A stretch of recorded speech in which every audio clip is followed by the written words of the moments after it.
So good afternoon, everyone. Welcome back. This is your COG board chair, Derek Leon Davis. I'd like to call the November, this is October, right? Board meeting to order. And thank you all for joining us virtually for today's meeting. Recognizing that this is a virtual platform, we request your patience and ask for your microphones to be muted. If you'd like to speak, please make sure to unmute your line and then return back to mute so that we don't get that feedback. Please take advantage of the chat box on your WebEx platform. First, I'd like to lead us in the Pledge of Allegiance, and then I will provide a reminder of our virtual meeting logistics. Pledge allegiance to the flag of the United States of America and to the republic for which it stands, one nation, under God, indivisible, with liberty and justice for all. Thank you. Okay, now with today's meeting. So after my initial remarks, Sharon Pandick, who's been monitoring the participants box, she's already provided us with a roll call, and so we don't have to do that again. Our webinars, audio and video, are being live streamed on the COG website through COG's YouTube account. To facilitate questions and comments for our speakers as smoothly as possible during the meeting, there are two options. The first is to indicate that in the chat function that you have a question. After I facilitate those questions, I will verbally call for any questions from each state. This is a good moment for those who are on the phone to ask their questions. During votes, after a motion to adopt a resolution is made and properly seconded, we will proceed to discussion. After discussion, I'll first ask for abstentions and nay votes. I ask that you state your name and jurisdiction as you state your vote.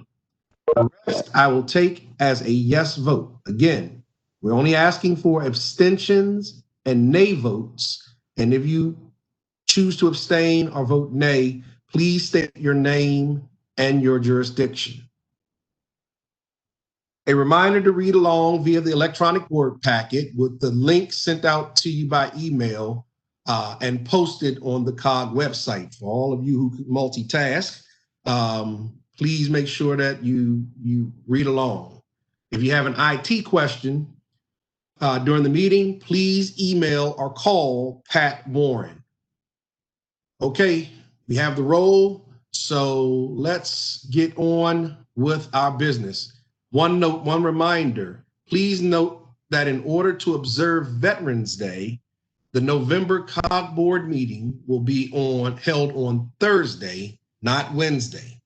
Please double check your calendars and ensure that you have the correct meeting date of Thursday, November 12th. Make sure you reserve Thursday, November the 12th versus the Wednesday.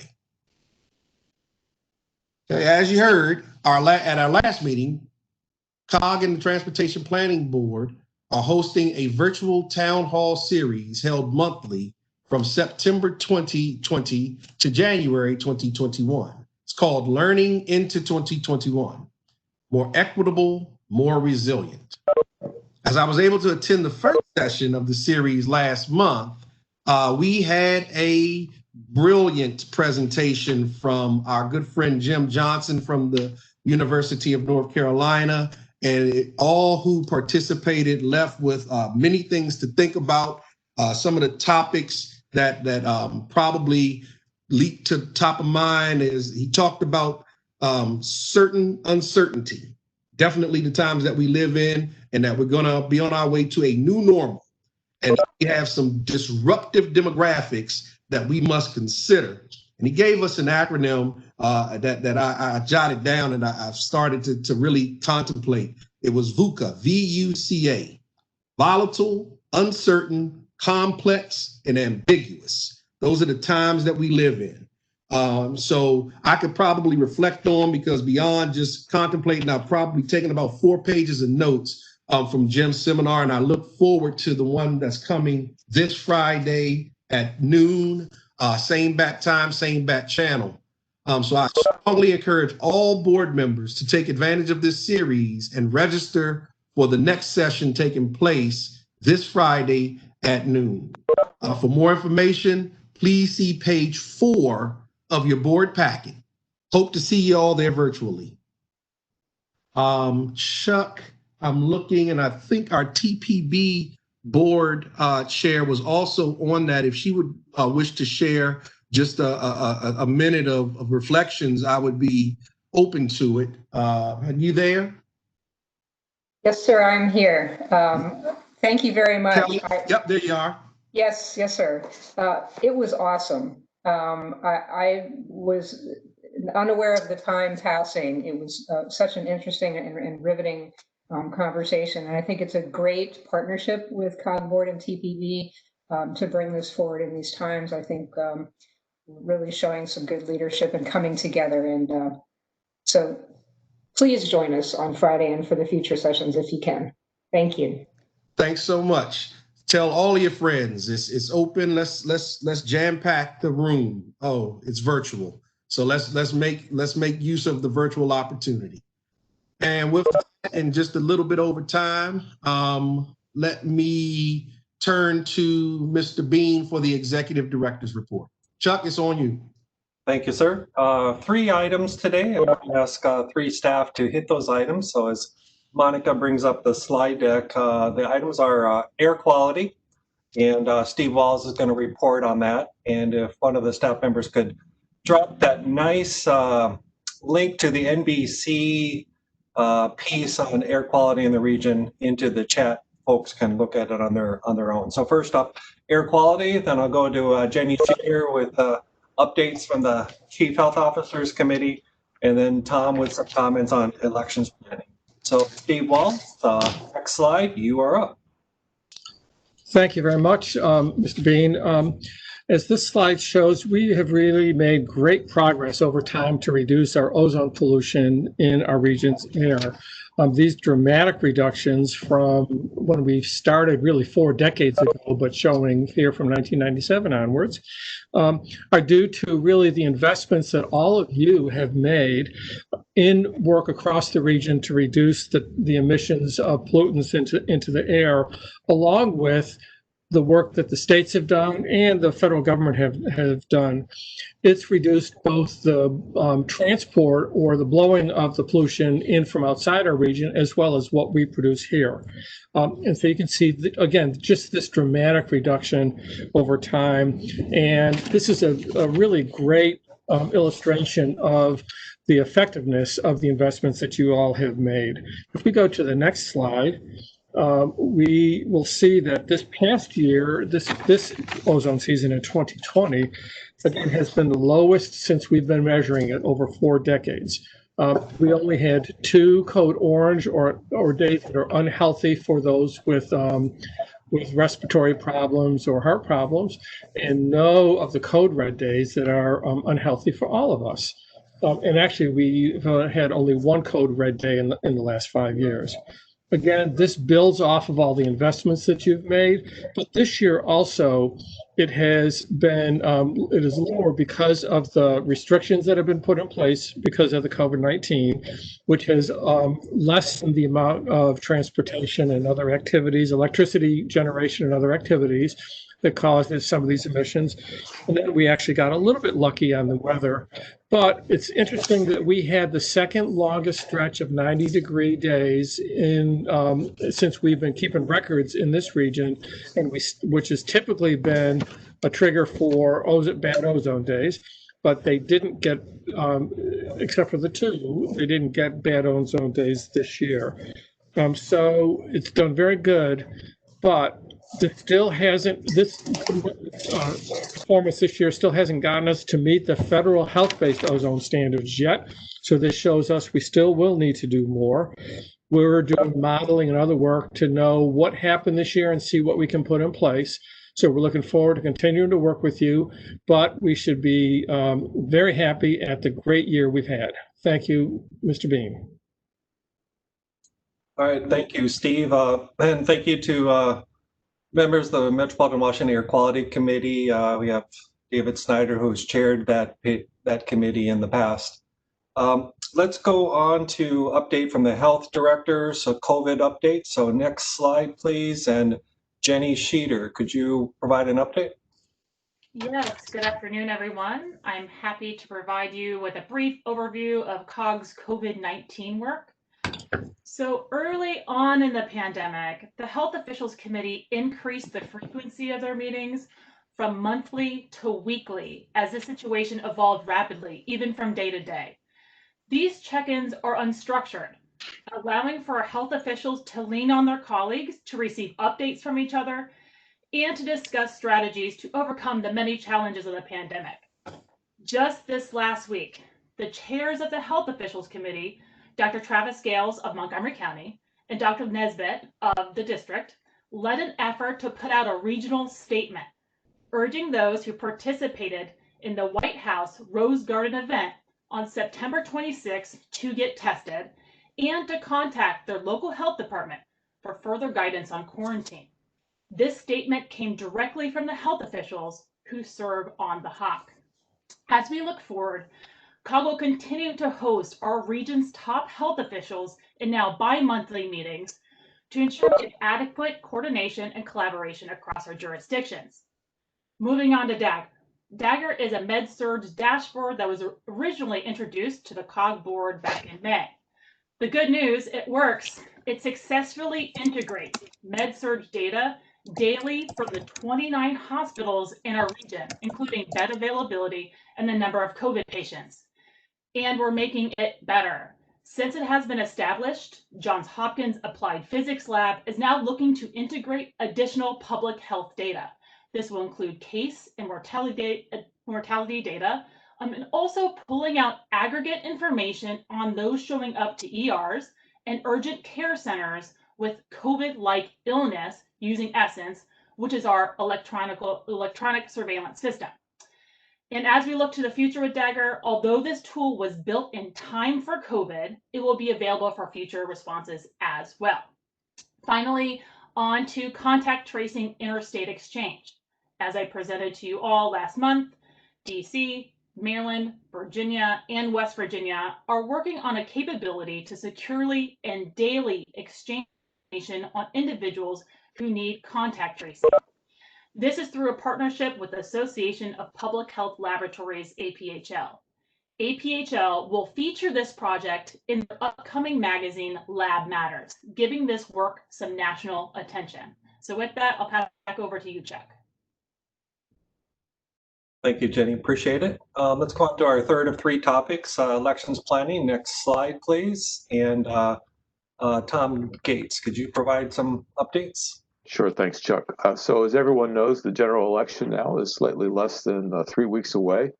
In preparation for the upcoming election, the Police Chief Committee has been discussing election security to identify potential challenges, share information, and generally ensure the safety of voters in the voting process.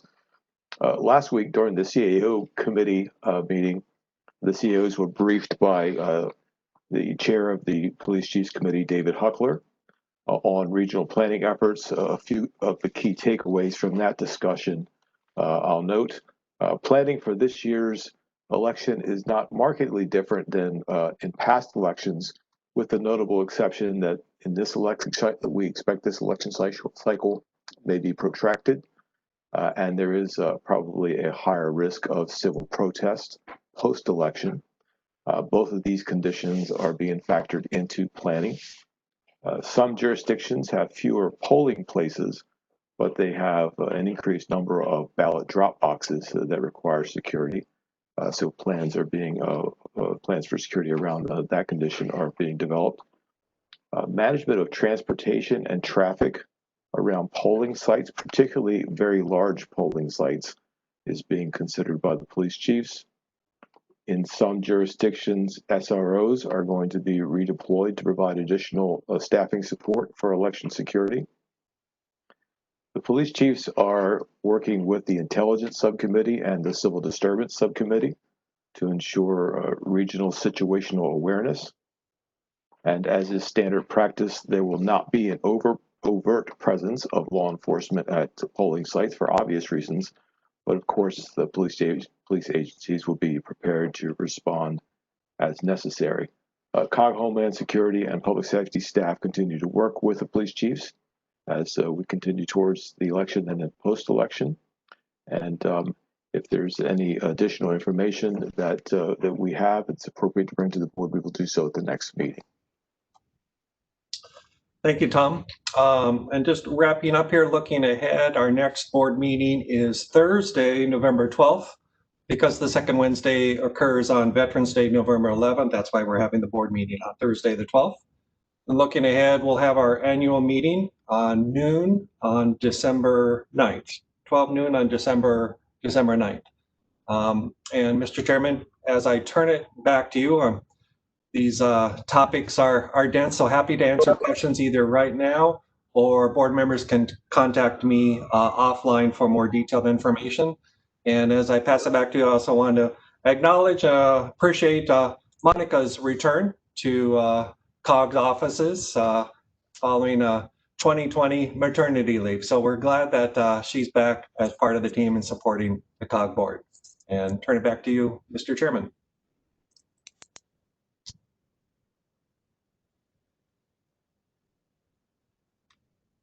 And Derek, you may be on mute.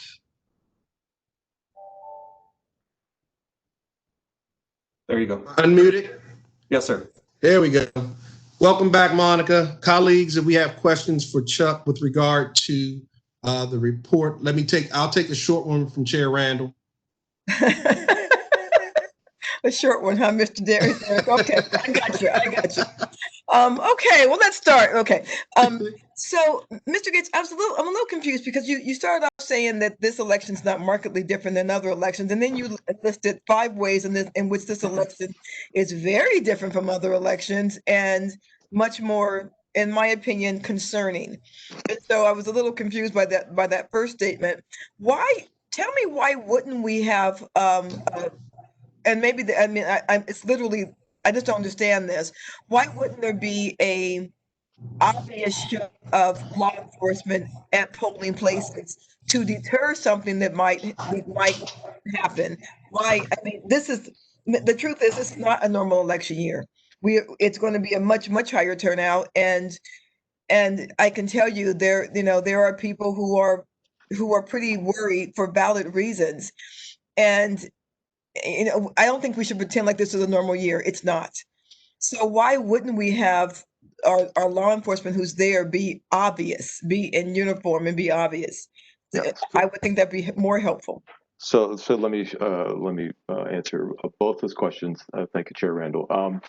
To the first point, I think the point I was trying to make, perhaps not so eloquently, was that each year there is a lot of, or each election cycle, and for each general election, there's a lot of planning that goes into public safety, and so in that regard, it's normal work for them. They do recognize, of course, that in this particular year, it's very possible that the election cycle may continue well past election, for as there's a higher reliance on mail-in voting, and it's just simply not a normal year, as you point out. So they are preparing for that, and there's also the increased possibility of civil disturbance and protest that would arise post-election. So they are preparing for that. So in that sense, you're absolutely correct.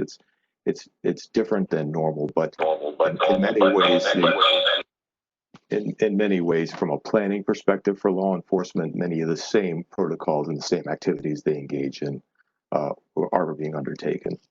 The thinking that was expressed by the police chiefs with respect to presence at the polls is a desire not to show overtly law enforcement there so as to contribute to concerns around voter suppression or voter intimidation. And this is a practice that is also normal for law enforcement.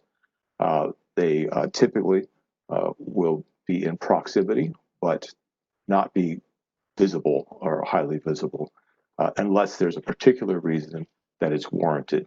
We have seen, as you all I'm sure are familiar, some in the early voting process, some minor, characterize them as minor. I think they've been characterized by others as minor disturbances, but which were quickly addressed. But typically, law enforcement does not appear at polls in a large presence for fear of concerns around intimidation. Thank you, Mr. Gates. Chair Randall, and I think this is an important topic, that if in fact there may be a few other things that folks need to ask, maybe we put them in the chat box. And if we have a little bit of time at the end, maybe we revisit it because, there are some concerns that people are weighing both ways. I understand both sides of that coin.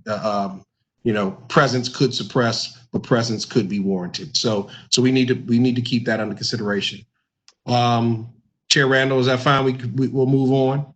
Yeah, that's fine. I may have some questions for Mr. Gates offline later on, but I do appreciate his answer. Thank you. Yeah, thank you. Thank you both.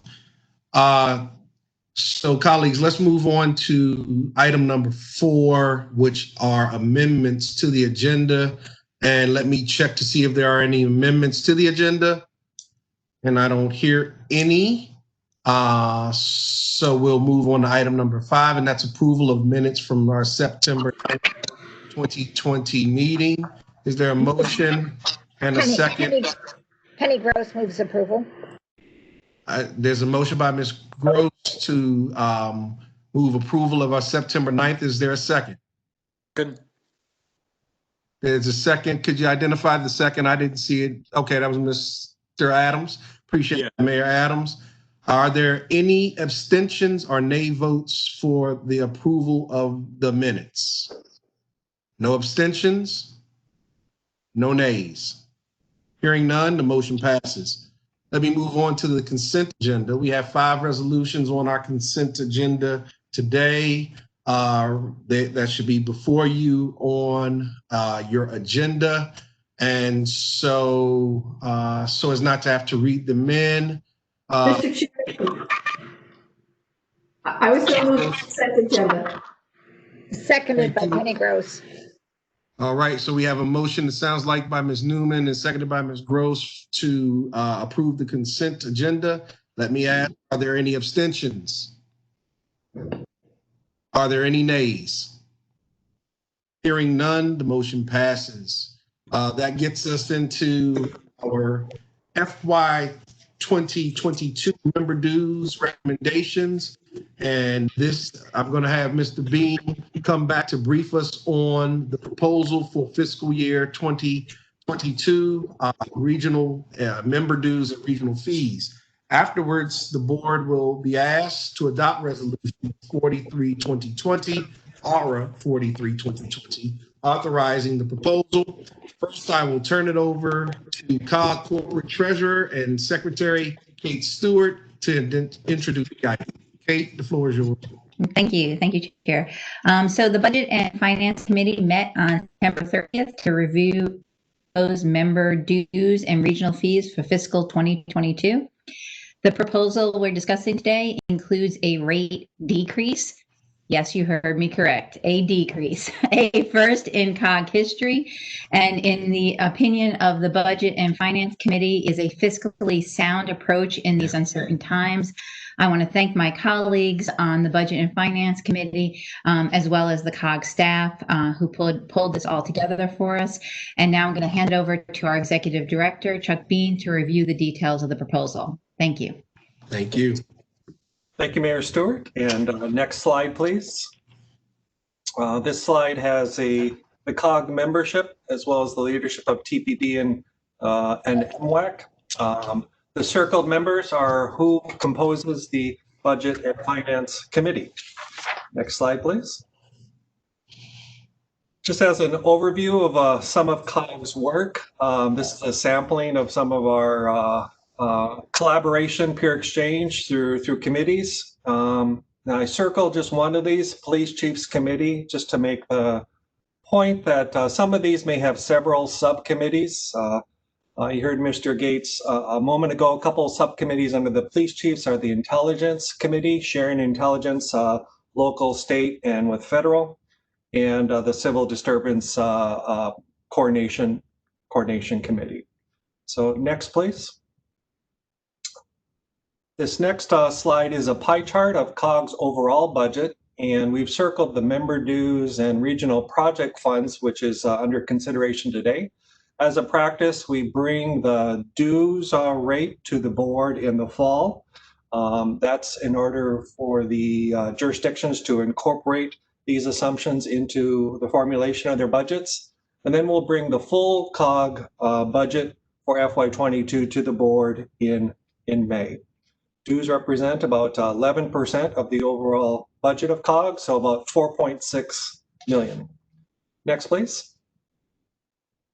There's basically four uses of dues. The first is leverage federally sourced funds. That's the largest source of the largest use of funds. Transportation is the largest area here. $1 in this area leverages $8, more than $8 of federal funds. The next bullet, provide primary program support, and that's where it's a priority of the board, but there is no federal or state support for this work. So our support of the chief health officers, our work in housing would be examples under primary program support.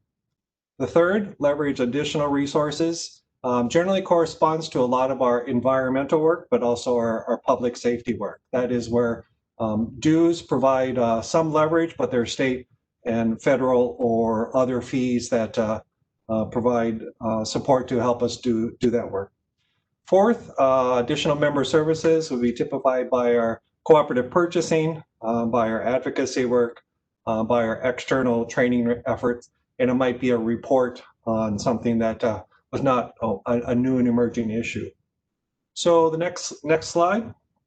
As Mayor Stewart noted, this is first time in our history that we're recommending proposing a reduction in the dues rate. That would be from 77.5 cents to 77 cents.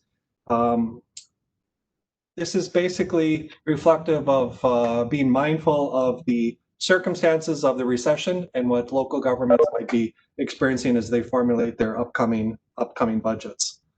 We're able to do this because of some one-time cost reductions and general fund revenue enhancements. Example there is development of a P card, a purchasing card, where we're able to do things more efficiently and also get some cash back because of the card that we have with Truist that supports our organization. So as next slide, please. Dues rate is part of the calculation. The other part, because this is per capita, is potential for population increase, or if a jurisdiction might have been under an annual cap, they might be catching up. So while there is a half-cent dues rate decrease, if a jurisdiction has a quickly increasing population or has been under the cap, that's where they might experience an increase as we go to FY22. When we roll up all the numbers, it comes out to about a 2.38% overall increase in that member dues category. So we're going to take that 2.38 and play it forward as we apply it to the funds. So next slide. First is the regional water fund, and next slide, please. And this is paid for typically by area utilities, or if that function is within a local government, within that local government. So this would be WSSC, DC Water, and local jurisdictions. These are some of the uses: drinking water security, stormwater management, compliance with stormwater modeling in the region. So that's the regional water fund. The next is the regional environmental fund. And for the Regional Environmental Fund, that supports our Climate and Energy Action Plan. This is the main item of the COG board meeting today, but also our emerging work in food and agriculture, tree canopy, some support of electric vehicles and infrastructure. So next slide, please. taking that 2.38% is the policy that we've worked with for the applying to the water fund. So it would be a net increase of $36,000 for the regional water fund and a net increase of $17,000 for the regional environmental fund. One more fund is the public safety fund. Next slide, please. And we'll go next slide. And the Public Safety Fund was created by the COG board just a few years ago. This supports a Homeland Security Executive Committee. This supports work of the police chiefs. We've spoken with you in the last few board meetings about the mutual aid agreement and the mutual aid operations plan that underlies that agreement. So the Public Safety Fund supports things like this. Next, please. Taking that same 2.38%, applying it to the fund, this would be a proposal for a net increase of $13,000 for FY22. And wrapping up, this would be the proposal for the member dues and the regional funds for FY22 starting July 1, 2021. Happy to turn it back over to Mayor Stewart or another member of the Budget and Finance Committee. Mayor Stewart, anything to add?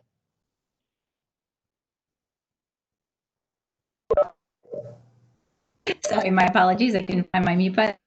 No, again, I just want to thank my colleagues for all their work on this, and I think we will ask for, we will move for our dues this year and see if there's any questions. Perfect. Let me check with Corporate Chair Randall. Anything you'd like to add, Corporate Chair Randall? No, just it was an amazing, as we say, that it's not very often we get to lower rate than what she presented to us. We were all kind of, are we hearing this right? Is that really what you're saying? And we asked all the questions like, can you still function? You guys going to have heat and water?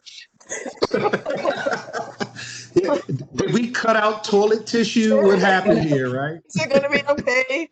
But you assured us that everything was going to be fine and that you had done all the numbers. And so we really appreciate it. I've already taken this back to my board and reported on that in Loudoun County. Everyone just looked at me. I was like, no, I'm really serious. And so I think COG is now the most popular regional body of all. So great job. And thank you so much for your hard work, staff. Thank you, team. Fiscally prudent, absolutely. And to believe, it was hard to believe as we all sat there with our mouths agape, asked all the questions like we had actually made the budget go up by a nickel. It was like, no, he said half a penny cut. And so we're very proud and very proud of our team and our staff for sharpening their pencils and making their erasers work the way they did. So thank you. So much appreciated. So is there a motion and a second to adopt Resolution 43-2020 authorizing the fiscal 2022 proposal for member dues and regional fees? Mr. Chairman, this is Chair Randall as corporate chair. So moved. And I will say as Secretary. Thank you. So we have a motion and a second. Now I'll facilitate discussion from board members. Let me check to see if there are any board members who have signed up in the chat box. And let me say to our IT team, I can't see it for some reason on my computer screen right now. We have questions in the chat box? I don't see questions, Mr. Chair. Perfect. Thank you, Mr. Bean. Any questions from board members from Maryland? Any questions from board members from the Virginia? Any questions from board members from the District of Columbia? Seeing no questions, I'll move to vote. Are there any abstentions? Are there any nay votes? Hearing none, the motion passes. That allows us to move on to our next agenda item.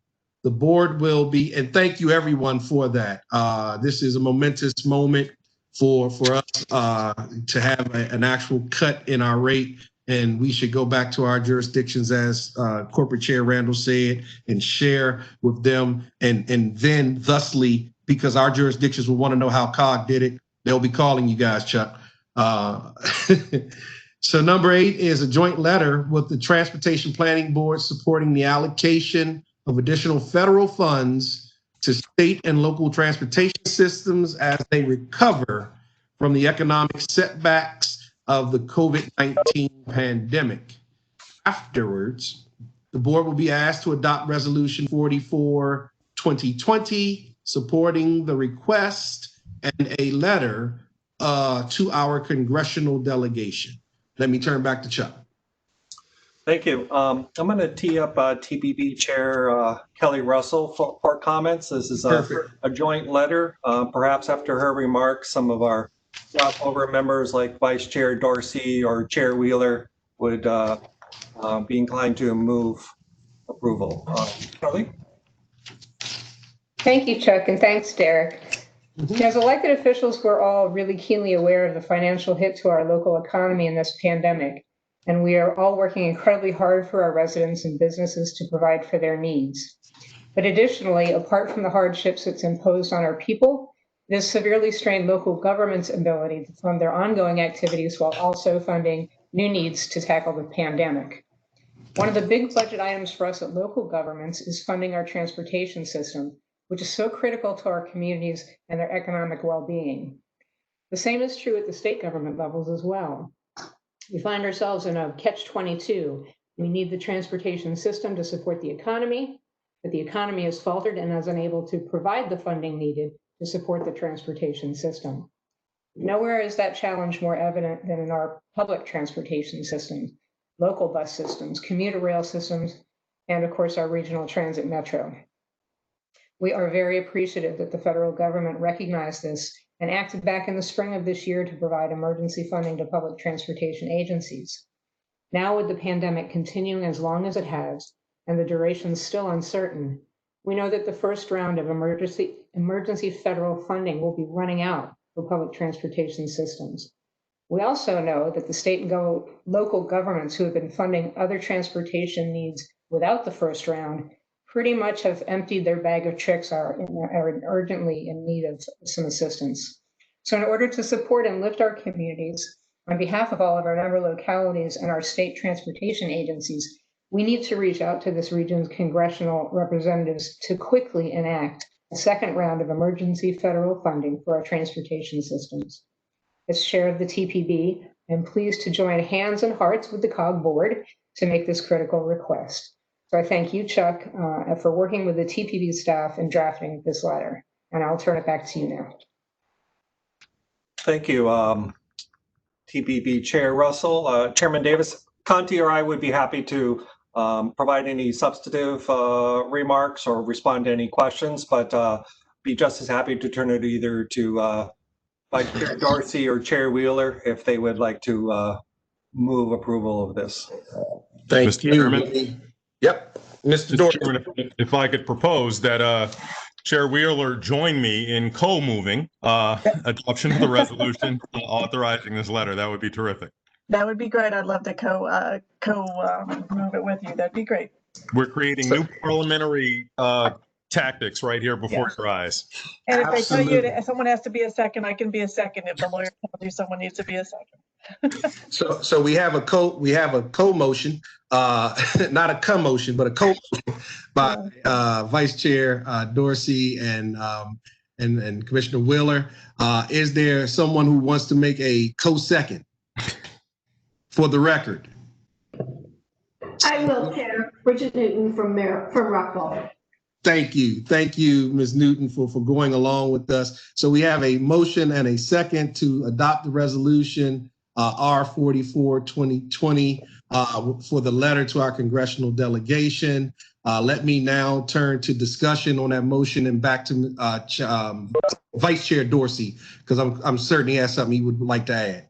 Well, thank you, Mr. Chair. And I'll just say, thanks to Ms. Russell for explaining the absolute need for this. And just want to remind everybody, certainly when we think of our transit agencies and the incredible needs at Metro with the amounts of money that they're losing and how this could be critical in restoring them to good health, as well as our own local transit agencies.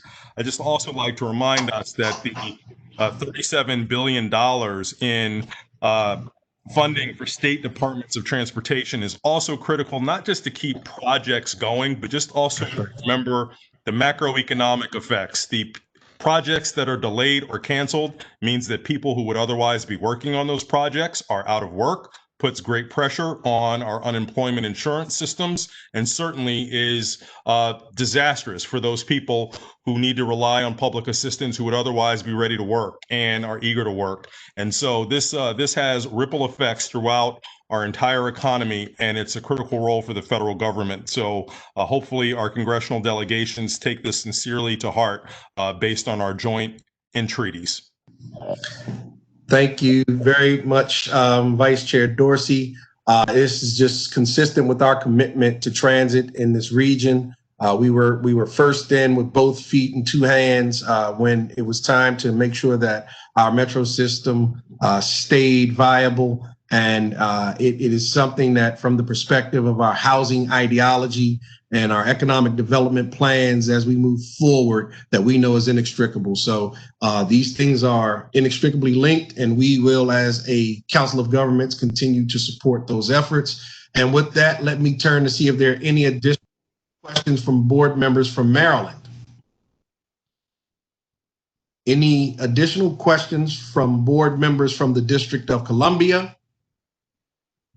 Any additional questions from board members from Virginia? This is just Ann Wheeler. I just want to chime in and say thank you for support of this. This really is important to us, and as it is to many of the jurisdictions in the region. And I'll keep it short. Thank you. Oh no, thank you, Ann. Appreciate that. And with that, let me turn to see if there are any abstentions or nay votes. Hearing no abstentions nor nay votes, the motion passes, and staff will record that for the record. Thank you, Mr. Bean. Thank you, Chair, TPB Chair, as well as Mr. Dorsey and Ms. Wheeler for that. I think I made up my time perfectly, back on time.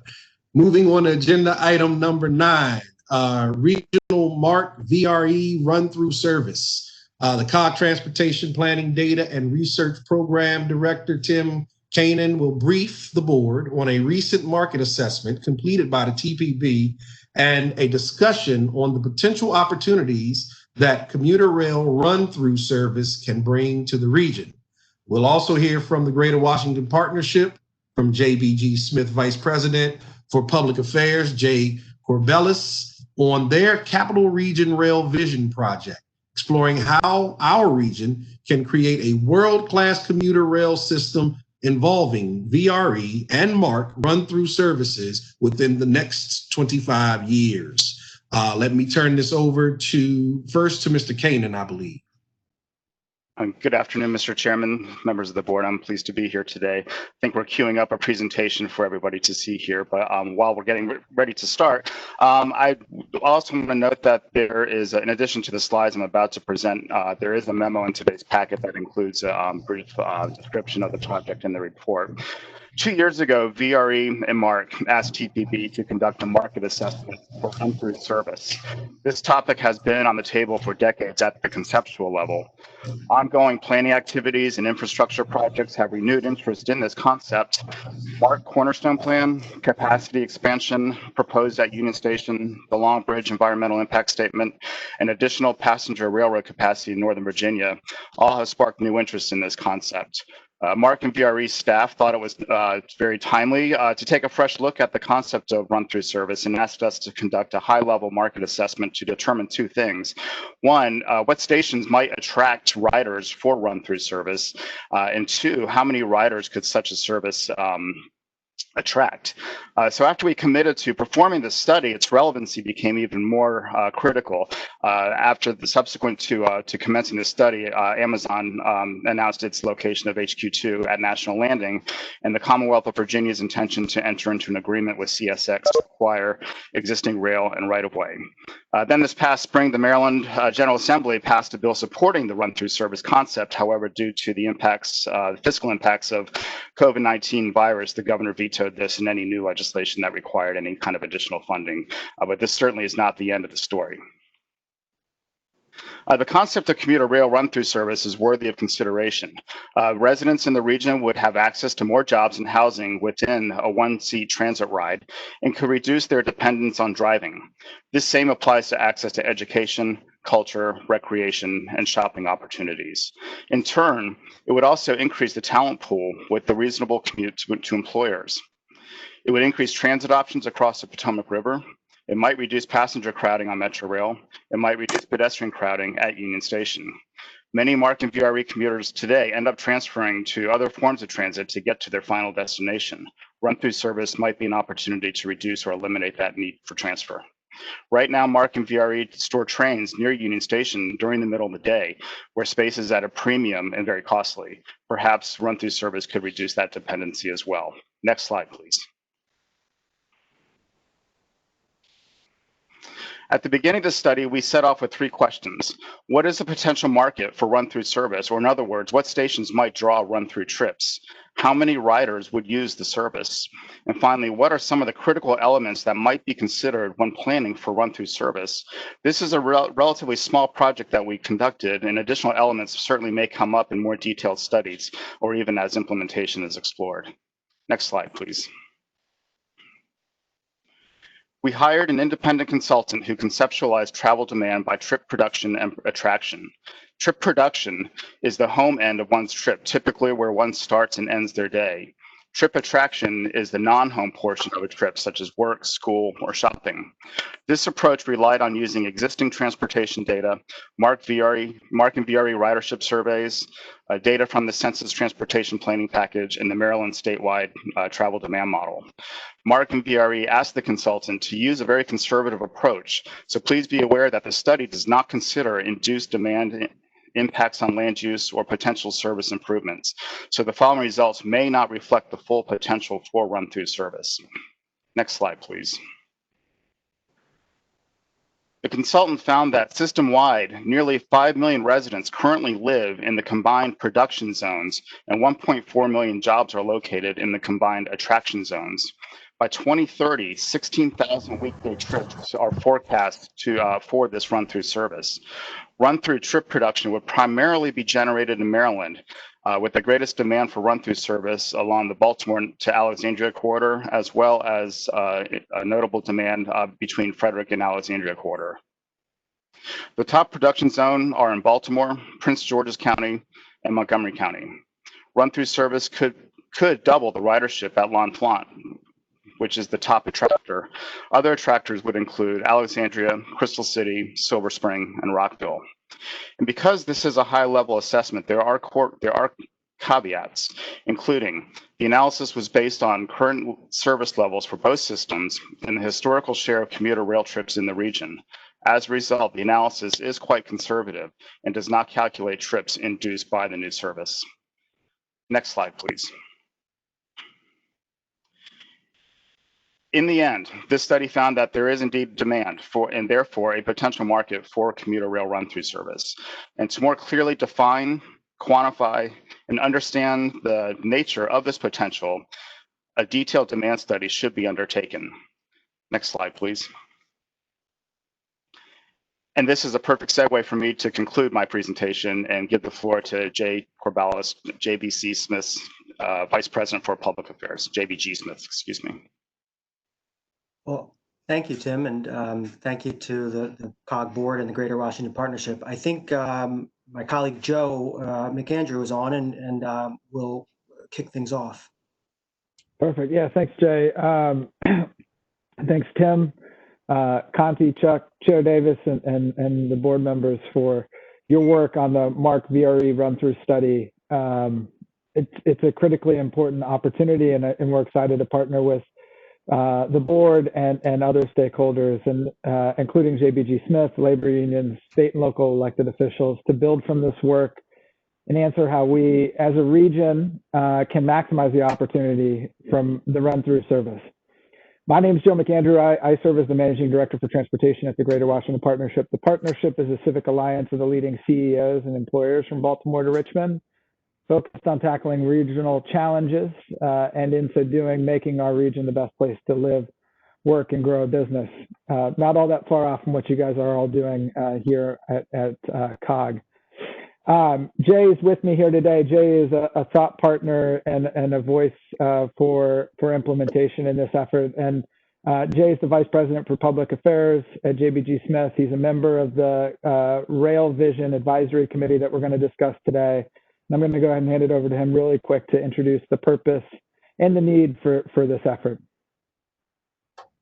Thanks, Joe. And thanks again to the members of the board for having us and to discuss this. If you could flip to slide 3, please. As Joe mentioned, JBG Smith is a member of the partnership, and our CEO, Matt Kelly, is also a member of their transportation committee. He and JBG and the other members of the partnership are very excited about the potential of through running for economic growth in the region. As you all know, relative to many of our domestic peers, the DC region has actually a really robust commuter regional rail network that many regions, frankly, would be very envious of. But still, it has limitations, including the network effects of not traveling between jurisdictions and terminating in DC. Fortunately, our region's leaders have long looked at the potential for improving this system, and on the screen you'll see some of the efforts over the years, and Tim alluded to those as well, that have talked about the benefits and potential of a more integrated regional rail network. And the research that Tim described that COG concluded last year or this year really just highlights that and the potential opportunities in a more integrated network.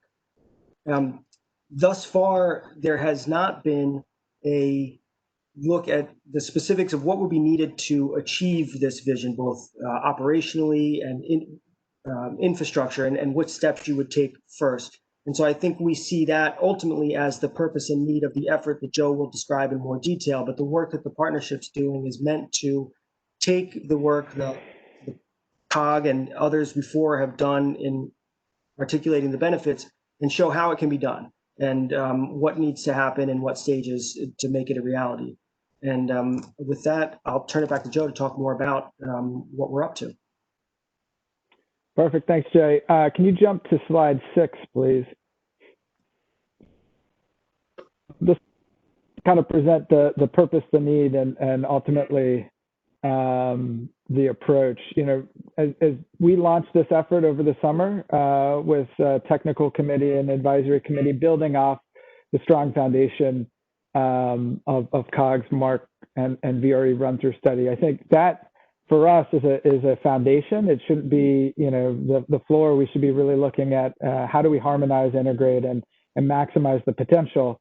As Tim hinted, there's a lot of momentum in Virginia around the Transforming Rail in Virginia program that was announced in 2019, Longbridge's advancement, and also the Amazon conversation. But there's also a lot of opportunity in Maryland as well.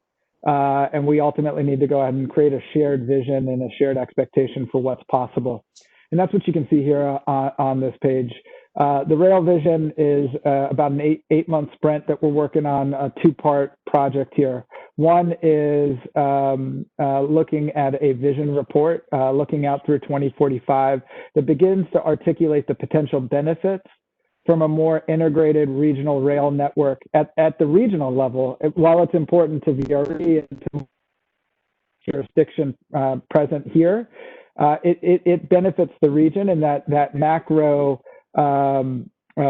systems level benefit is impactful, and we need to be looking at it at that scale if we're ultimately going to achieve and identify the path forward. You know, from that, we're going to be looking at a more technical report that we're going to be working on over the winter months. Ultimately, looking at tackling key challenges and identifying a preferred path forward with key stakeholders. on things like governance and funding and marrying up our various rolling stock or locomotives that have different propulsion sources, as well as station platform heights. These are all key barriers that we're just going to try to answer with regional stakeholders how we would work together to collaborate over 25 years so that we can be at a position that enables us to integrate seamlessly, run service from Baltimore down into Fredericksburg, up through Frederick and out to Manassas. That's the goal. We think it's possible. The politics need to get right, of course, but what we're going to ultimately be looking at is a phasing. Some of this stuff you cannot do until these capital investments are done, such as Long Bridge, Washington Union Station, BMP Tunnel are 3 key projects, but there are others as well. You know, I would encourage any board members here or your respective technical experts to reach out if you want to take part in the technical report development or your jurisdictions want to take part. We want to make sure that this is inclusive, that it's done taking into account various stakeholders' plans, investment strategies, and the like. But as you all know, it's going to take a village. Transportation projects of the size and scale that we're planning for here in the Rail Vision require committed leaders that span election cycles. Can you go ahead and flip to slide 7, please? You know, we're really lucky at this juncture. Slide 7 and 8 in the deck that you have it shows the early support that we've got from key leaders throughout the region that are taking part in the advisory and the technical committees to make sure that we're moving in the right direction together. On slide 8, you can see we've got support from both MTA, MARC, DDOT, VRE, BRPT, and Amtrak that are helping ensure that we're dialing in this effort and making sure that it's feasible. We're also very lucky to have a project team support with EY, VHB, and WSP that bring a lot of technical expertise to bear. I'm going to hand it back over to Jay. I think, you know, we're right now in that development phase of the vision, articulating the benefits, earlier barriers, and the opportunity. There is one near-term opportunity that Jay and team have worked on that really kind of allows us to accent what's the opportunity that we're talking about specifically for National Landing, but really, you know, this could be impactful in other areas of the region as well. So Jay? Thanks, Joe. And if you could advance to slide 10, please. One of the things that we did early on as a part of this, as Joe mentioned, looking to articulate some of the benefits. First of all, JBG is a real estate developer based in Bethesda, and we have a lot of property in National Landing, Crystal City, and are the development partners of Amazon for their second headquarters and Virginia Tech's new innovation campus. I should have led with that, but it's relevant to what you see on the screen, which is some research that we did that seeks to, again, build on what the work COG had done last year to quantify the benefits, potential benefits of through running. And in particular, we think there are 3 primary opportunities here. One is for residents who would be, if through running is instituted, would now have a direct 1-seat ride within an hour's commute by transit to jobs in National Landing. And what you see on that map there, everything shown in orange are areas where in the future, if through running exists, you will have a 1-seat ride within an hour to get to National Landing, and currently do not. All of those people would have access to the more than 25,000 new jobs that are anticipated to arrive in National Landing over the coming years. That's a big opportunity for job seekers in the Maryland area. For those employers, Amazon, Virginia Tech, others who are looking to expand in Northern Virginia, that means that an additional 765,000 people, of whom you know, some of the best and brightest workforce in the country, of whom 38% are college educated and 59% are people of color, would be within a reach of your office versus without through running. We think that's extremely compelling to large employers in Northern Virginia. And then lastly, for employers, for employees who may have just gotten a job in National Landing, the reverse is true. You now have a 1-hour commute to an entirely new part of the region, and with it, new housing opportunities, which we all know is a major issue in this region. There are nearly 100,000 moderately priced homes that would now be accessible to employees who work in National Landing. We think all three of those are very compelling, and again, is part of one of the many benefits that Through Running could bring to the region. Joe? Perfect. That's just an early snapshot. If you can flip to slide 13, and we'll just go ahead and wrap it up. But there's a lot of opportunity, of course, at National Landing, but to maximize it, we're going to need to be looking at all of our stations in the system, looking at unlocking key bottlenecks that we've kind of articulated already, but also running more service. And that's going to take a shared vision, a shared commitment to ultimately implement. And that's really important. It's going to take the folks at the board level here and others throughout the region committed to this if we're ever going to go ahead and see the full potential. You can go to the next slide. We are working tirelessly to release the Capital Region Rail Vision, that high-level articulation of benefits, opportunities, and early barriers by the end of the year. From there, we're going to ultimately be working hand in hand with technical experts, the advisory committee members, and others that opt to join us over the months of November and December, and kind of technical report or technical sessions to identify preferred alternatives to, say, station platform heights or locomotive propulsion options, et cetera, to make sure that we're all pushing in the same direction and see the strategic vision that we can ultimately implement. That's the goal. We're planning to release the technical report and wrap up this work in Q1 2021. But like I said, for us to really fully realize this vision, it's going to take all of us then working together to not just take some plans that need to go into, say, further analysis that Tim highlighted, but also prioritizing plans and investments over the coming years to get this one done. I'm going to go ahead and close it up. Thank you, Jay, for joining me here today. Conti, Chuck, Chair Davis, and the board for inviting us to share this work with you. We look forward to working with everybody to make it a reality. Well, Joe, Jay, and Tim, thank you very much for that. And as a matter of fact, we left ourselves about a minute for questions. And I'm going to say I can see clearly that link of transportation, housing, and economic development coming together. And so let me do this. I see a hand. Let me grab Mayor Adams first, and then I'll also turn to Ms. Gross from Northern Virginia, and then we'll move on to the next topic. Any other questions, please post in your chat box. Mayor Adams? Yes, as I was looking through, I was curious. I didn't see anything, for example, regarding the Bowie Mark train station. How does that fit into this? Great question. I think what we're doing is looking at a vision that includes all of the current planned investments, as well as the long-range plans for Mark and for VRE, as well as Amtrak.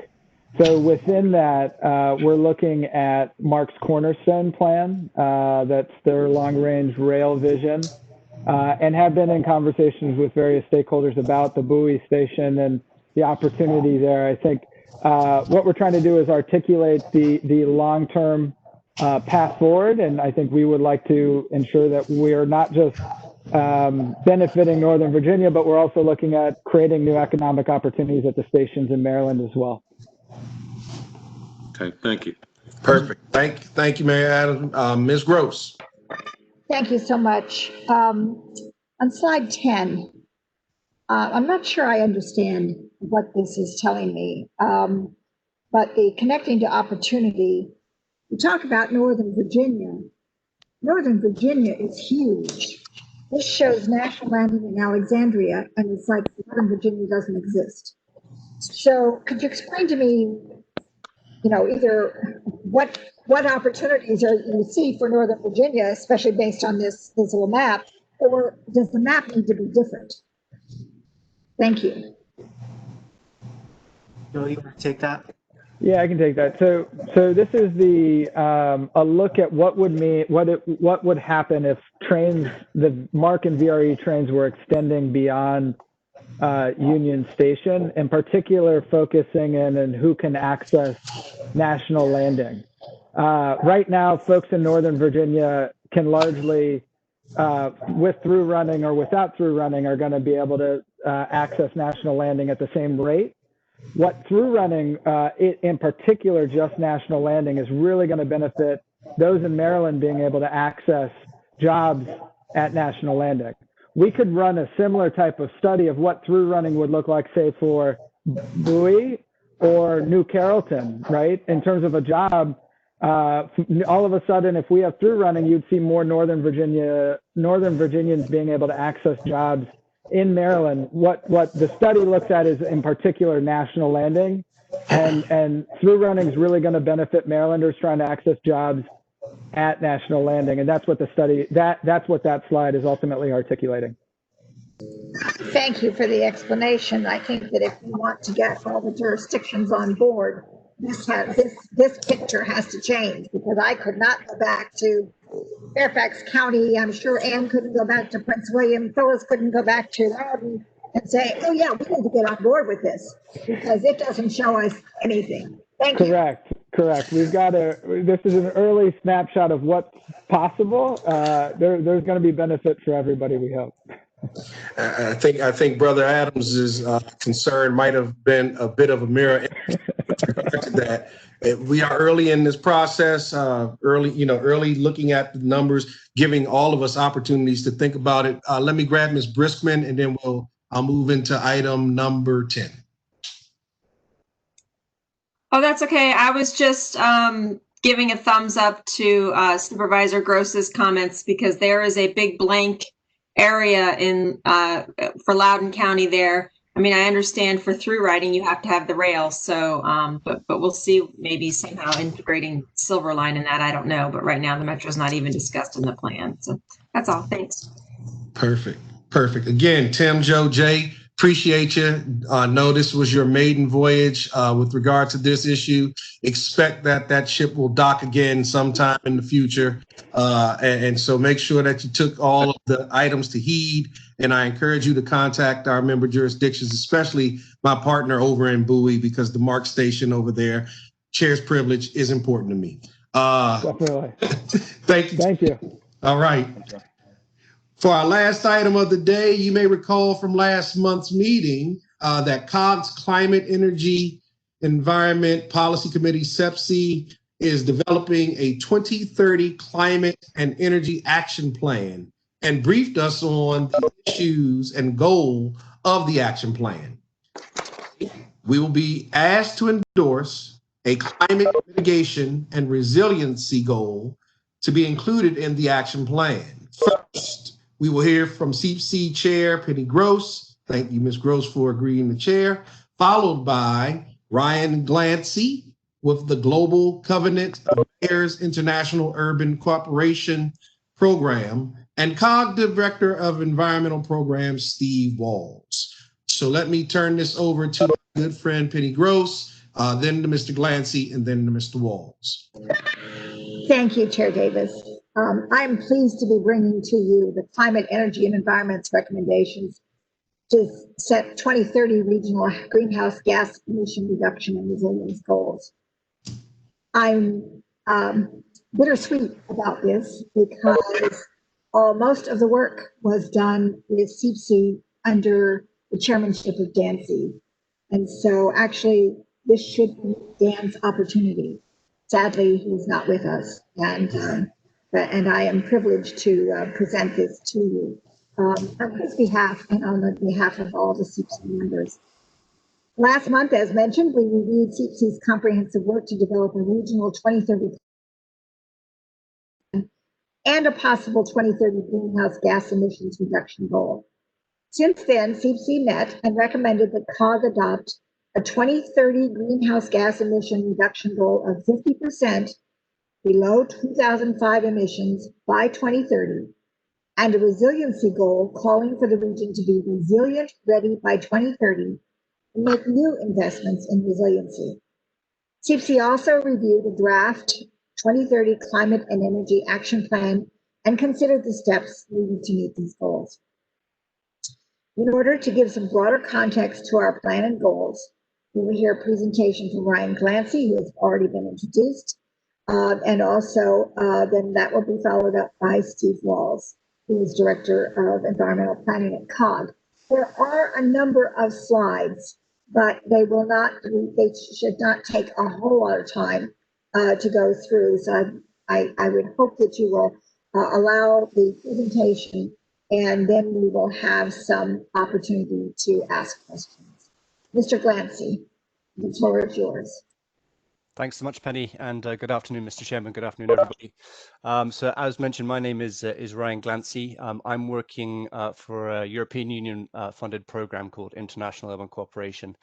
And we are charged, amongst other things, with helping to implement this Global Covenant of Mayors initiative that you've heard about just now. I'm going to, I guess, provide a little bit of an introduction, a more detailed introduction to the Global Covenant of Mayors and some of the context that the work that CPC and the environmental programming team at MWCOG have been working on this last while before I pass on to Steve to provide a bit more detail on the specifics. So just at a very high level, the Global Covenant of Mayors, as the name suggests, is a global pact of cities that are cities and regions that are committed to taking ambitious action on climate change. At the global level, it's a partnership between the European Commission and Bloomberg Philanthropies. We now have over 10,000 cities that have made that commitment to take ambitious action and to develop best practice approaches to climate planning and creating ambitious climate targets to reduce emissions, as we're here to discuss today. Go to the next slide, please. The idea of the Global Covenant is to basically create this international network of cities and to provide a framework for kind of comprehensive best practice climate action planning, and also to provide a way to validate the work that cities and regions around the world are doing to make sure that they adhere to kind of best practice principles. So along with that framework, obviously, we try to create this network where cities can share information and basically copy good solutions from each other. And then we look to amplify the voice of these regional and local governments at the global levels as they relate to the UNFCCC and Paris Agreement processes. We try to endorse and encourage collaboration across all levels of government, hence this kind of example where we're working in the region in Washington with all the local governments is something that we're trying to champion. And then the Global Covenant also tries to provide some value through three of its key initiatives: Data for Cities, Innovate for Cities, and Invest for Cities. Data for Cities is about trying to create a common and transparent methodology for cities to report on their emissions and how they plan to reduce those emissions. Innovate for Cities is a process of trying to respond to the competencies that cities face around accessing data and information, but also technologies and solutions that they were seeing needed across the world, developing solutions, those working in partnership with national governments. And then Invest for Cities, as the name suggests, is trying to help cities and regions to access sources of finance and funding to be able to get these climate action plans off the ground. Next slide, please. So each of these, if you just do one more click, there's a little speech bubble that pop up. Yeah, thank you. So each of the 10,000 cities that I mentioned at the start have signed this commitment letter. That's usually done by the mayor or the equivalent in the case of a regional application like we have here. But basically it commits the city or region to develop a greenhouse gas inventory at the regional level, undertake an assessment of the various climate risk and vulnerabilities that are facing the region or city as a result of changing climates, and then to develop goals to reduce emissions and to build resiliency and adaptation goals, and then to create a formally adopted plan. So the Washington region signed their commitment letter through CPC in October of last year. And since then, I've been working within this framework to develop all of these materials. Next slide, please. So as part of our International Urban Corporation's involvement in the US, one of the things that we've seen elsewhere around the world but wasn't so common in the US context was having these kind of regional approaches to climate action planning, where we gather groups of local governments to work together at a regional level. The benefits of this type of approach is that clearly, you know, when we think to the opportunities and threats that climate change presents, it's typically at a regional level we're seeing very common issues that all the jurisdictions at the city level are facing. So by working together, there's an economy of scale, and we can work towards that. So when we realized that there was a bit of a shortage of this kind of approach in the US, a pilot was created basically to champion this, and we selected, it was originally 4 regions, it's now grown to 5 from the US to act as a kind of a pilot to work within the GCOM framework. And I'm very happy to say that Metropolitan Washington, COG applied, and the region has been part of that pilot. Also important to say is that obviously we encourage cities to work at this level, and so there are also 5 cities working that are also independently members of the GCOM program. And you can see the other regions around the US that we've been working with across this last year. Next slide, please.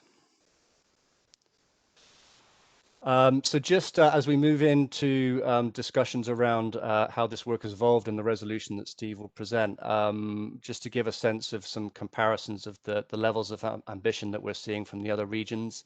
In Chicago, they're working on a short-term 2030 goal, looking at that'll be aiming at a 40% reduction in greenhouse gas emissions, and they're aiming for 80%, between 80% and carbon neutral by 2050. In the Kansas City region with Mark, they're also looking at a 40% by 2030 goal and 80% by 2050. And in Denver and the Twin Cities, they're still developing their targets there. So I think, you know, you can see that the proposal for the level of ambition on the table today from the CPC group is, you know, a slightly higher level of ambition relating to those regions. And that's obviously something that from the Global Covenant of Mayors perspective, we're very happy to see, and something that we encourage to have that kind of higher level of ambition. And so this is certainly a case study that we're following very closely. And maybe interesting to think about how the potential impact of the commuter rail from the previous segment may contribute towards that ambitious target. Next slide, please. So as we think about, you know, what's next and how we continue to work together between the Global Covenant and the Washington region, you know, we'll be promoting the work of the 5 regions that we've been working with during this pilot in the previous slide, both nationally and internationally. And I think I would say that in the context of that group of 5, certainly the Washington region is a leader in this work. And so, you know, we're very keen to promote the work that the team has been doing and the level of ambition that we're shooting at here.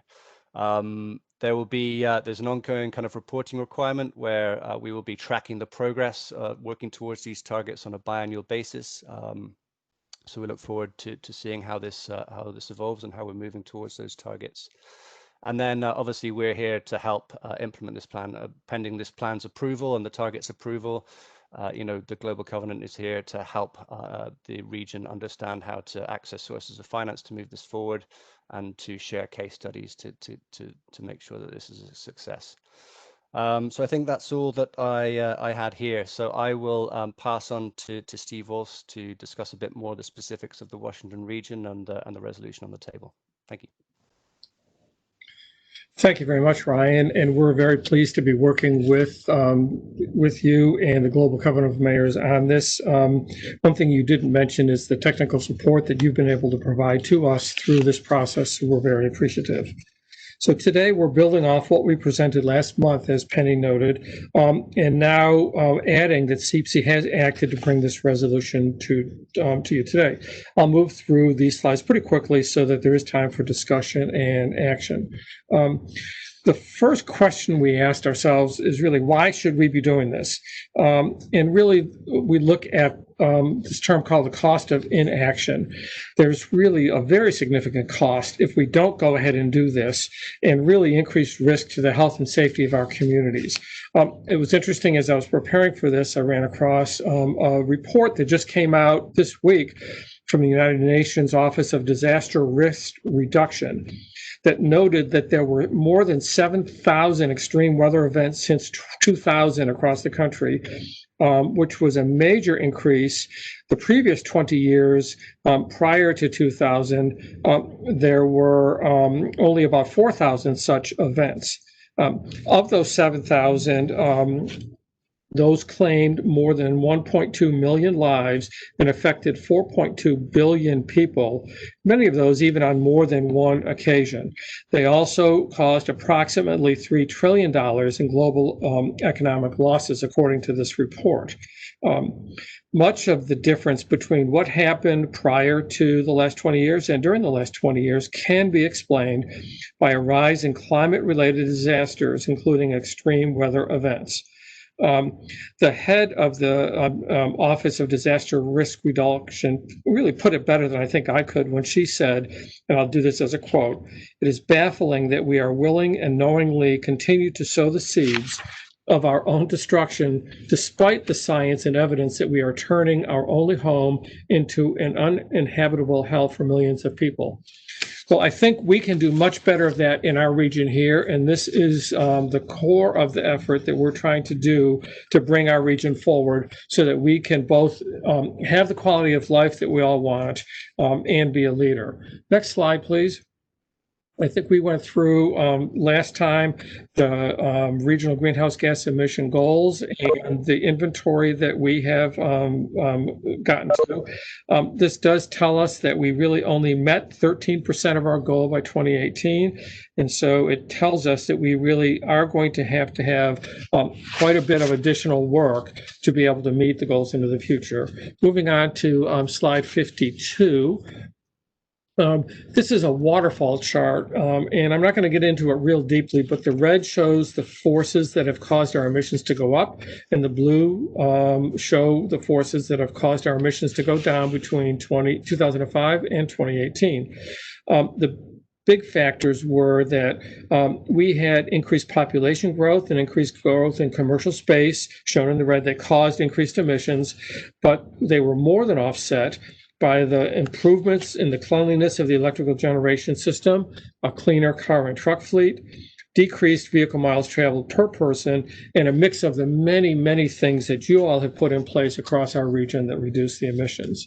So looking ahead in the next slide, CPC has really done a lot of look as where we have been, and so that earlier table showed the bar charts, but this shows the numbers, and then where we need to go to get to our long-term goal.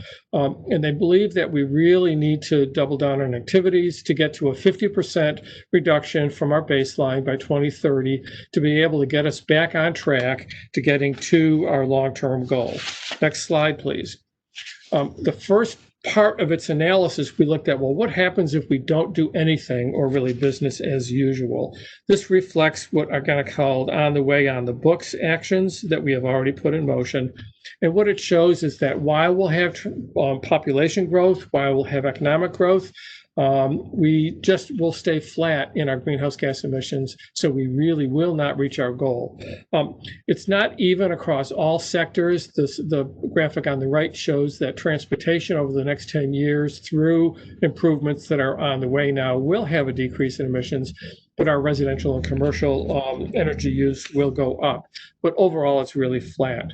So the next step is we dug really deep in the next slide into analyzing, 20, 30 plus measures. We've simplified it in the red chart on slide 55, if we can go to there, into some major areas that show the types of things that we can put in place to reach our 50% goal.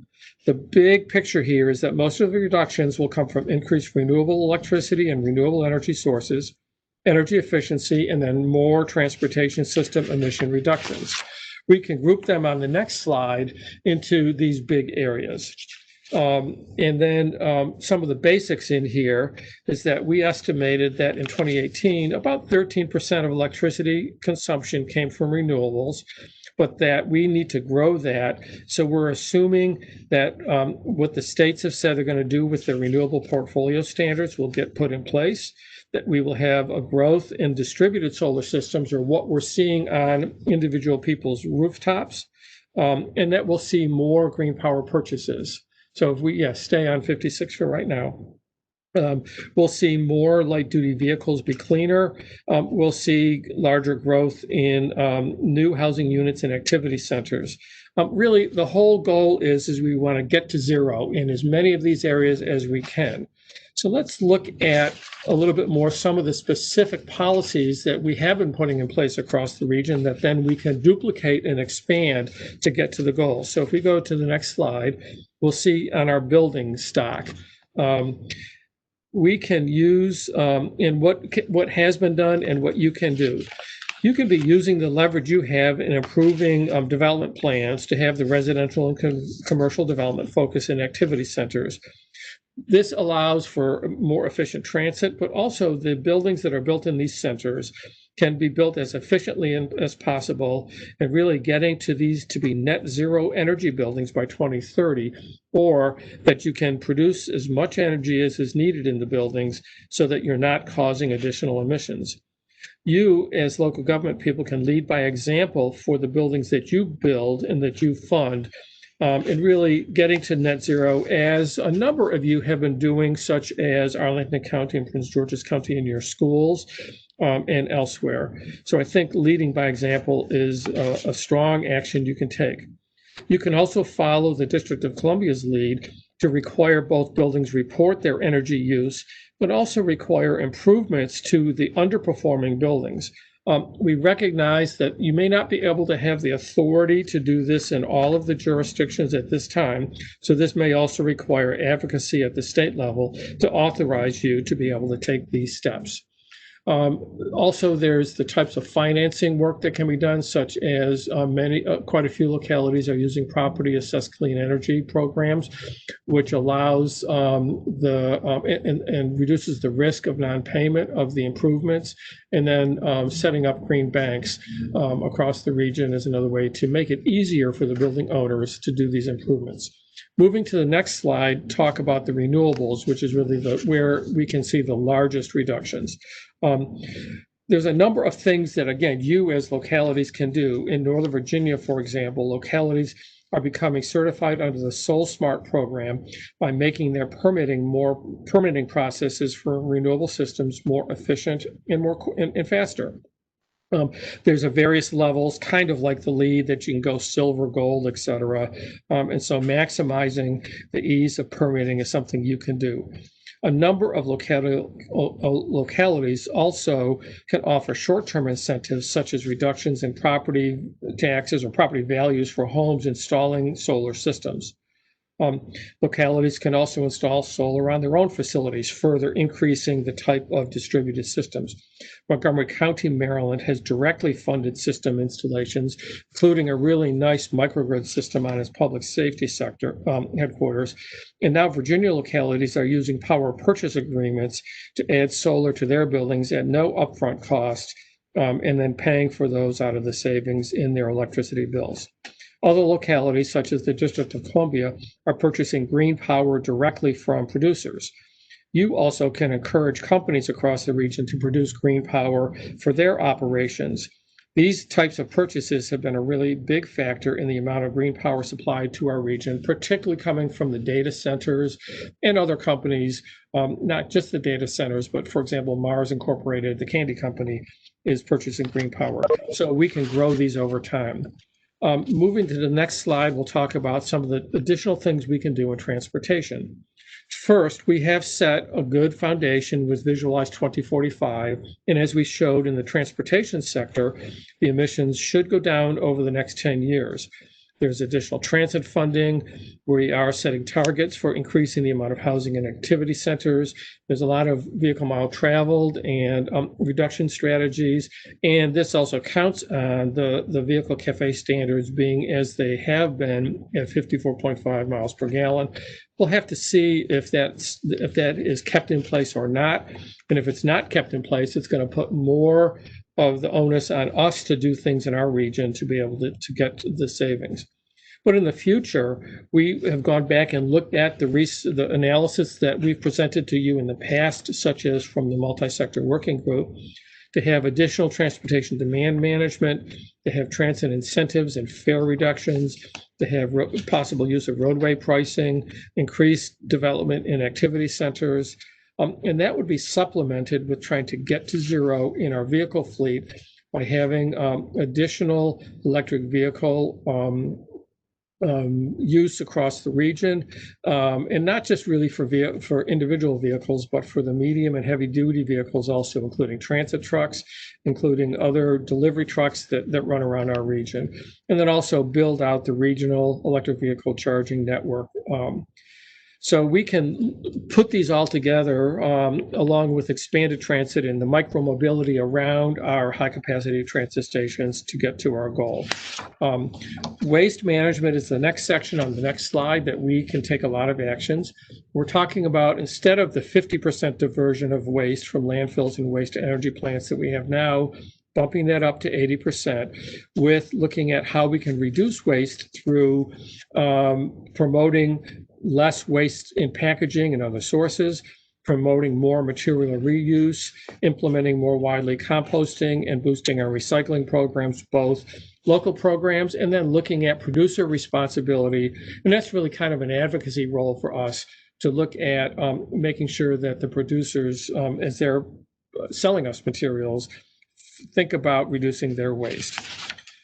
So that's all about how we can reduce emissions. The next slide gets into the second part of the plan that is about regional resilience. We did a climate risk and vulnerability assessment for our region, and I guess no surprise to anybody who has been wrestling with flooding, that has been one of the high areas, along with more extreme heat days. Those are the two greatest risks that we face in our region.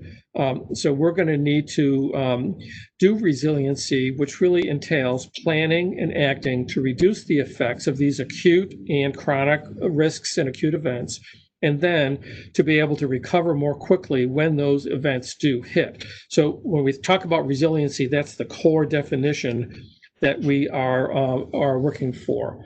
The next slide talks about our regional resilience goal and what it means to be regionally resilient. If that's the case, we'll have this network of people, government, and institutions that have constructed or are constructing resilient communities. Really, if our people aren't resilient, if our businesses aren't resilient, our region can't be resilient. We need to better communicate across all governmental offices and to the public what this means, and we need to engage vulnerable populations. We need to assess the climate. I'm going to turn my light back on here. If I can wave, it's not going to go on. There it is. And then we need to start implementing these measures across the region. And then we need to be measuring and monitoring across time so that we know, are we reducing our risks and vulnerabilities, or look at what else we need to do. The next slide talks about, again, these actions that we as local governments and as a regional entity in our region can do. Many of you are looking at flow control projects. We can build what are called resilient hubs, and we can use microgrids so that the electricity remains on in these places where we can provide essential services during emergency situations, and not just government services, but we can build things like pharmacies into these resilient hubs so people have a place to get their essential supplies.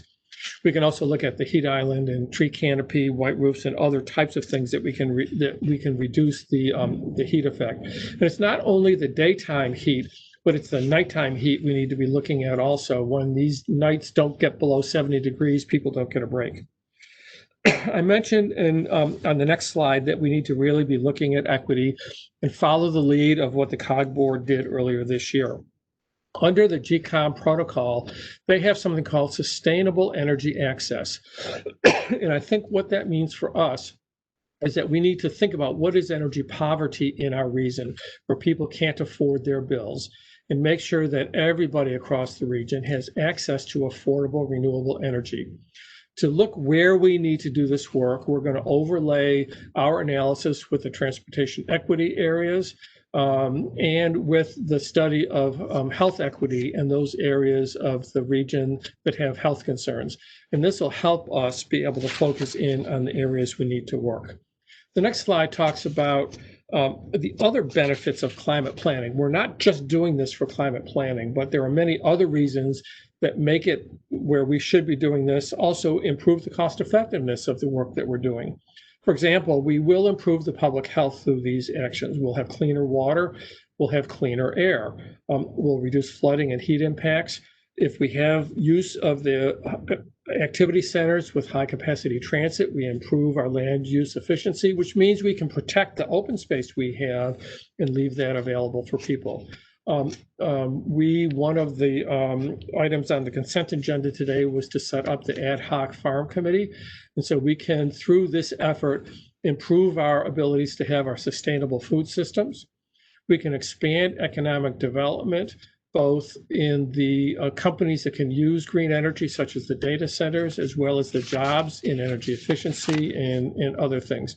And we can improve our ability to respond and recover from emergencies. I think that the next slide will talk about the timeline. So we've been doing this work. I think Ryan mentioned in October of last year, we signed the agreement to join GCOM. But since then, CPC has been very, very busy and working very hard to dig into this and get this resolution before you today. We will bring a full action plan back to CPC in November, and our goal is to be the first region to be fully meeting the GCOM global standards for climate planning, and then we roll up our sleeves to work and get things done. So I've tried to go through those pretty quickly to give you a sense of where we are and where we're going, and that things are in place that we can put in on the ground to be able to get to our 50% goal. I think right now, you were suggesting maybe that we stop for a moment and see if people have any questions for Ryan or me before Thank you, Steve. go to the resolution. Thank you. Thank you very much. This was a lengthy and complex presentation, but it builds on COG's leadership on these issues over the last a decade or so. Remember, CPC is one of the newer committees at COG, so it was a heavy lift, but it's got achievable goals as well as aspirational goals. And we will open it, Mr. Chairman, with your permission, to see if there are any questions from our COG board members. I do see that maybe Kate Stewart has a question on the chat. Perfect. Ms. Stewart? Perfect. Thank you so much for this presentation. I just want to say thank you to COG and all its help. We were able to do a deep dive into our climate change work because we were able to work with the Cadmus group under contract with COG as well. And one of the things I saw in our board packet was talk of community choice aggregation. In Maryland, we've been talking about it as community choice energy. And there was a movement to push that last year in Annapolis by Delegate Charkoudian. Unfortunately, things got cut short because of COVID. But I mentioned that and lift that up as you all are looking at the action plan, because one of the things that we heard back from the Cadmus group in Tacoma Park, that to meet our goals on climate change, having CCA put in place so that either as a city or Montgomery County, we could look at a choice in energy suppliers was really something that would be a game changer for us in meeting our climate change. So I just wanted to say I was glad to see that as one of the things that is being considered for the action plan. And I just didn't know, Mr. Walsh, if you had anything to add to that or some of the other points on the what you're looking at for the action plan. So the action plan, we've tried to keep it at a little bit of a higher level right now because there are so many of these specific things that may differ a little bit in the district or in Maryland jurisdictions or in counties or in Virginia. So community choice aggregation is one of them. We're looking at things like, are there ways to do, kind of buying clubs the way we're doing it for solar systems right now for electric vehicles? There's many of these actions. So as you noted, the community choice aggregation is in the plan, but it's one of kind of many of these types of things. I didn't have time to run through all of them. The plan was, I don't know how many, 60-some pages, I think. But we can have, again, cooperative procurement, to promote the pilots. Again, the advocacy work that we talked about are different things that we can have in the plan. We've mentioned at another COG meeting the TCI, or the Transportation Climate Initiative, supporting the types of things that are being done under TCI, and then using those resources to do the types of improvements and support the types of improvements in our transportation systems is another area. So there's a myriad of things that we can do. And as I mentioned, that after the November time, if we get the plan adopted, then it's really rolling up our sleeves for these very specific activities that are going on. We're also very glad to not only be working with Tacoma Park on their local plans, but Fairfax County, Montgomery County, Prince George's County, Rockville, Frederick City, and others. And so we see this as both a regional level and then getting down to each of the local levels and helping you with your plans so that we're all moving in the same direction. Thank you. Thank you, Steve. Mr. Chairman, are there any other questions? I didn't see anything in the chat. Didn't see him in the chat, Ms. Gross. I'll entertain the motion. Mr. Chairman, I would like to move resolution R45-2020 to have it before us, and then I would like to walk everyone through the resolution, the pieces of the resolution. All right. Is there a second?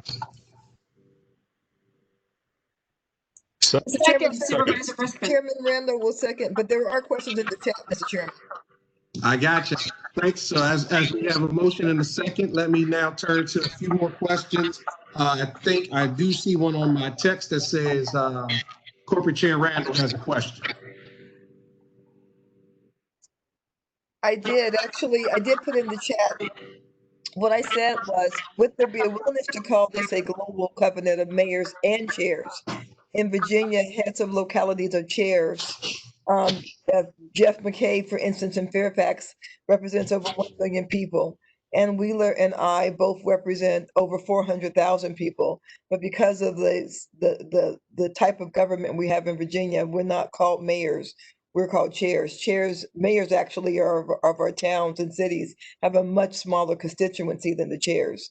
So first of all, I look forward to Ms. Gross walking us through this. But for everything that I've heard, I would love to have my county sign on, but I would like to reflect the fact that we're actually not mayors, we're chairs. And in fact, Mr. McKay, Ms. Wheeler, and I are not even chairs. We're chair at large. So we are elected by the people and set the agenda and have the gavel for all 4 years. So we have mayor responsibilities, but by a different name.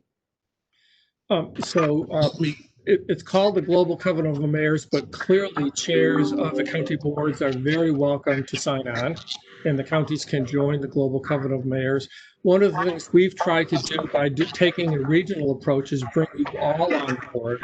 But if you individually would like to, we can get with you and help you understand, what it takes to do to get that, and we would welcome your involvement. Okay, thank you very much. I appreciate that. Thank you, team. Still at this point, I can't see the chat, Chuck. If someone sees, there might be another question in the chat. Mr. Snyder. Thank you very much. Can you hear me? Yes. Yes. Thanks. So I want to indicate support for the work here, and my former colleague Dan P, and thank you for Penny Gross moving this forward, and all of CPC. I think it's important, though, that we're setting a goal but in order to achieve it, there have to be actions taken at the state level in many cases, and actions taken at the national level. So is it understood that this goal that we're setting, some of these elements of this and the achievement of this may be beyond our direct control, and that we commit to making our best efforts at it, but there needs to be, it seems to me, some realization that if the federal government continues in its current course, or if states are not supportive, that in some cases it may be impossible to achieve this goal. So I turn it over to Steve Walsh or to Penny Gross. How do we deal with that issue? Thank you. Mr. Snyder, I'll start to say that we recognize that very clearly, and the plan is calling for us to take an advocacy role and also to help educate those that are in our region about these needs. For example, I mentioned the need to at least maintain, if not improve, the efficiency standards for our light duty vehicles. And if that's rolled back, it's going to make it harder. At the state level, we're looking at the renewable portfolio standards that they have put in place. If we're looking at the building retrofits, then we may need to have additional state authority in order to take some of these actions. So that does need to be a component of the plan. And if it doesn't happen, then our hands are going to be tied some, and we'll have to kind of push for that action at the other levels to be so that we're all moving in the same direction. And so yes, those are assumptions that we have made in the plan, but we're setting out that we need to be able to push to have these supportive actions take place. Let me just ask a follow-on question. Does a resolution recognize that issue? I think that I would say yes. there's a whereas clause that recognizes that strong actions are still needed to avoid the most severe impacts. We don't individually call out at the local, state, and federal action, or local, state, regional, or local, regional, and federal actions. We could add some language in there to that effect. I would appreciate that. I don't want to engage in wordsmithing right now, but something like that would be appreciated. Yes, Penny Gross, I'm sorry. Well, thank you, Dave, for your comments. Certainly, and I would ask Chuck maybe to weigh in also. In my many years on the COG board doing those resolutions, most of our resolutions have to acknowledge the differences in the legal structures of our jurisdictions. This almost goes without saying, although we always have to sort of educate our new members about some of those structural issues that we have. So recognizing, I think all of our resolutions recognize in some way or other, or at least have an undercurrent that we understand that we may have additional barriers because of the way we are structured. It's especially apparent in some of the issues that we've dealt with, even for instance on Chesapeake Bay issues between Maryland and Virginia. Very, very different approaches. We all try to get to the same place, but we have to get there in different ways. So I would say yes, although it may not be explicitly stated, because sometimes we don't want to sort of, that will sometimes be looked at as an excuse. But certainly we understand that we are challenged in our goals. We are also challenged in how we are going to get there via our legal structures. If I may, Mr. Chairman, I'd like to just do a couple of quick talking points about the resolution, because I know we're running a little short on time. Please do. All right. The key points in the resolution: we recognize the science from the International Panel on Climate Change. It recommends greenhouse gas emission reduction goals. We recognize the history of our work at COG on climate change, including the recent work with the Global Covenant of Mayors. We lay out that this work will require strong action so we can avoid the most severe impacts, such as flooding and even more extreme storms. We also recognize that educating the public is important as we will need all of us to take actions moving forward. And we recognize that the COG board action directing us to move equity into this work happened recently. Turning to the heart of the resolution, the whereas clauses endorses the goal to reduce regional greenhouse gas emissions by 50% below our 2005 levels by 20. I think this should say 2030. My note says 2020. It endorses a goal that the region becomes resilient ready, which means that we will have integrated climate resilience into the wide set of local plans such as land use, capital, emergency response, and others, and that we're making the needed investments to be more resilient. It recognizes that we must address equity and education in our work, and we ask CPC to report back to us on progress and if any new actions are needed in the future, into the future to meet our goals. Now, the text is on the screen, and I think that there is one clarifying change to the language in the first whereas clause, which says, in the last line of that, says that emissions must fall. I think that we should have more active language and say that emissions must be reduced. This communicates that we must act, that emissions won't just fall on their own. And I would open it to any other suggestions for the resolution, and then we can turn it back to Chairman Davis for action on the resolution. Are there any other comments? Are we able to capture the concerns of Chair Randall and Mr. Snyder? Yeah, I think, Mr. Chairman, I think Supervisor Gross' comment, Monica is changing that right now. Okay. I think Mr. Snyder's comment is a good one. And I put in the chat that either now or offline, we could put in the 8th whereas clause that starts whereas CPC recognizes that strong actions are still needed. We could insert CPC recognizes that strong actions are needed by the federal government and state governments in addition to local governments. If that's enough for now, we could insert it. We could obviously go in more detail, but that would take a little bit more time. I think to Chair Randall's point, while this is an international initiative with 10,000 cities, the nomenclature of that organization is beyond our reach. When we talk about it in our region, I think we could definitely talk about the covenant of mayors and chairs. Of course, in your case, Chairman Davis, mayors, chairs, county executives. Right. Thank you, Chairman. I appreciate that. Mr. Chairman, this is Penny Gross. As the maker of the motion, I would certainly accept Chuck's language for change in the in that particular whereas clause. I don't have any problem with that, with adding those words about the federal and state governments. And your second is Ms. Randall. Ms. Randall, what you found with the changes? Yes, that'd be fine. Thank you, Ms. Gross. Thank you. All right, so we have a motion. It's been seconded. We have friendly amendments added for wordsmithing and a whereas clause that we will see come to bear.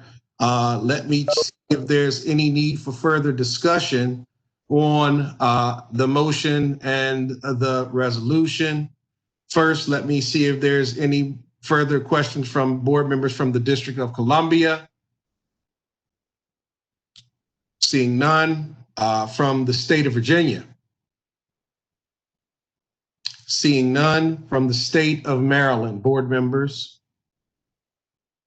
Seeing no further questions, we'll move to the question. All those who plan to abstain or vote in the nay, you have an opportunity. Please, abstains or nays, abstentions or nays. Hearing none, the motion passes. Thank you. Thank you, Mr. Chairman, and thank you to the COG board for their support of the work that CHC's been doing. Thank you very much. Thank you again. It seems all this work works together very well. Our plans with regard to housing and transportation help us put us in a position where these goals are attainable. Still will take a lot of work, and as Ms. Gross said, some action and not any hopes of falling, but it will take actions on all of our parts, from the furthest part that we reach in Frederick to Virginia, in the District of Columbia, in the heart here. And so with that, I think we have come upon a time for me to check to see if in fact there are any other items for business before us today. Looking for all hearts and minds to be clear. Fortunately, I can't read the chat. So if you wrote something in the chat, somebody would have to tell me. Looks like I got thumbs up from Chuck. I got thumbs up from my vice chair.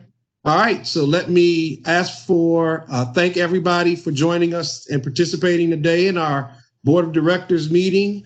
Remind you that this Friday we have our second town hall, and if you missed the first one, fly to the second one. Make sure that you're there virtually. It was a great opportunity. You're going to enjoy it. I really did. And if in fact you haven't noted yet, the next board meeting is not Wednesday of November the 11th, but Thursday, November the 12th. Make sure that's put it in your calendar. And with that, I'll accept the motion for adjourn.